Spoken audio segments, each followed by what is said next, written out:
The Atlantis legend owes its life to the Greek philosopher Plato, who wrote about it in his dialogues, including in Critias and Timaeus. Plato says that Atlantis was a great city overseen by Poseidon, the Greek god of the sea, and the Atlanteans were the most remarkable people in the Greek world. However, they gradually got drunk on pride and self-confidence, so their city grew corrupt and debased. Though Plato's explanation of exactly what happened to Atlantis has unfortunately, and somewhat frustratingly, been lost, it's said that it was Zeus who sent this once great city to the seafloor as punishment. Plato dates this momentous event as having happened roughly 9,000 years before he was writing, and the dialogues themselves are around 2,500 years old. So we're talking truly ancient history, but the story of Atlantis was never really intended to be taken literally. Throughout the many centuries since Plato's time, it has always stood as an allegory to show the perils of vanity and self-importance, and as a warning to remind people not to cross the gods. Today, the fact that Atlantis is sometimes billed as a historical legend rather than a totally fantastical story is due in large part to the work of Ignatius L. Donnelly, an American congressman in the 19th century. He wrote Atlantis, the Antediluvian World, in which he claimed that Plato's city was based on truth. Donnelly's writings have since been widely dismissed as pseudoscience, but that hasn't stopped the general idea of Atlantis existing, waiting to be discovered somewhere, from taking hold.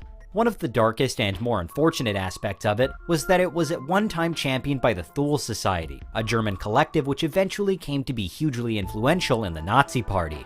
Some of them reportedly believed that the Aryan race was superior because they were descended from Atlanteans, while both Adolf Hitler and particularly Heinrich Himmler were famously interested in occult archaeology, including in Atlantis. But the Atlantis story has captured attention in far less dangerous ways too, and there are many credible historians who also believe there may be a kernel of truth to it, with some linking it to the ancient Minoan civilization.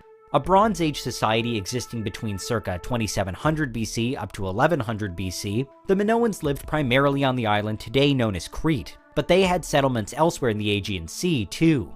Quite why the Minoan civilization eventually fell is still a matter of debate, but it's widely believed that the eruption of Thera in roughly the 16th century BC was either wholly or partly to blame. Thera, or Santorini as it's known today, is a volcanic island and caldera, and its ancient eruption is thought to have been one of the biggest in human history, dealing a blow to the Minoans that they simply never recovered from. Considering that in ancient Greek stories the wrath of Zeus is often itself depicted as fire and earthquakes, the similarities between what might have been inflicted on Atlantis and the Thera eruption are perhaps easy to see. If what happened to Atlantis is partly based on the fate of the Minoans, then it means that we might in fact have already found the city, or at least something very much like it. One of the grandest ruins in all of Europe is Knossos, a vast archaeological site on Crete thought to have once been the hub of Minoan culture.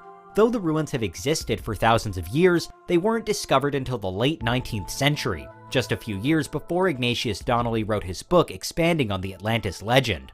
It took decades to fully excavate Knossos, though, due to Cretan civil wars and then World War I. But this didn't stop it from eventually becoming one of Europe's most important archaeological sites, a remnant of the first advanced society on the continent. So much so that if Atlantis were discovered today and it turned out to be another Minoan ruin, it's possible that it actually wouldn't live up to Knossos, that it would be less impressive and offer less insight. But crucially, Knossos isn't underwater, and it's that which truly keeps our interest in Atlantis going. Many modern searches have turned their attention to the Strait of Gibraltar, thanks to Plato's fairly vague direction that Atlantis was, quote, beyond the Pillars of Hercules, on either side of the strait. However, while the northern pillar is today known as the distinctive Rock of Gibraltar, the southern pillar has never been conclusively identified, let alone anyone finding an underwater city anywhere beyond them. There are plenty of other candidates for the Atlantis myth, though, including from within ancient Greece itself. Pavlopetri is an underwater lost city off the coast of Laconia. It's thought to be around 5,000 years old. It currently consists of at least 15 buildings all submerged in relatively shallow water, and it's believed to have been destroyed somewhere around the 10th century BC by a series of earthquakes. Pavlopetri has been called the basis for the Atlantis story by many, and is today protected as underwater cultural heritage by UNESCO. Its discovery in 1967 was undoubtedly exciting, but it wasn't fully mapped and explored until the early 21st century, when robots were used to trawl the ruins. Even if Pavlopetri isn't Atlantis, it's arguably the closest thing we have to it. helping to shape our general picture of what Atlantis would look like.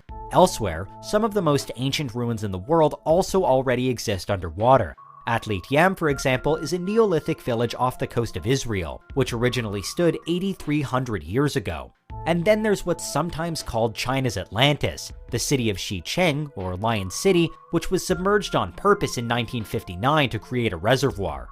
Today, tourists can visit Chandao Lake, beneath which much of the 2,000-year-old Xicheng has been near perfectly preserved and is now open for diving expeditions.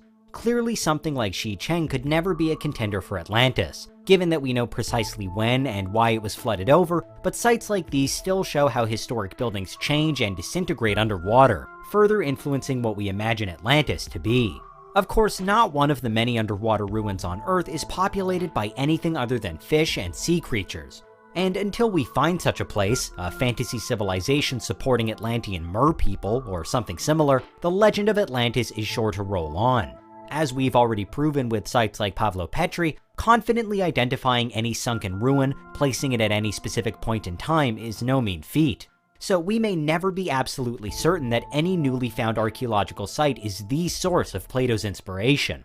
Add into the equation that the ocean is vast and famously unexplored, and there are no doubt many more ruins, sites of interest, and even shipwrecks to uncover far beneath the waves, which could one day lead us to the ultimate in underwater finds. And if the Atlantis legend ever were given a real-world location, it'd move from being a fictitious land to a genuine ancient civilization, becoming a must-see site for anyone interested in Greek and early history. But until then, the search goes on, with varying degrees of confidence that anything will ever be found. Perhaps Atlantis really is just a story passed down through the ages. But if any elements of it are true, then there's an incredible archaeological discovery still to be made, and the race is on.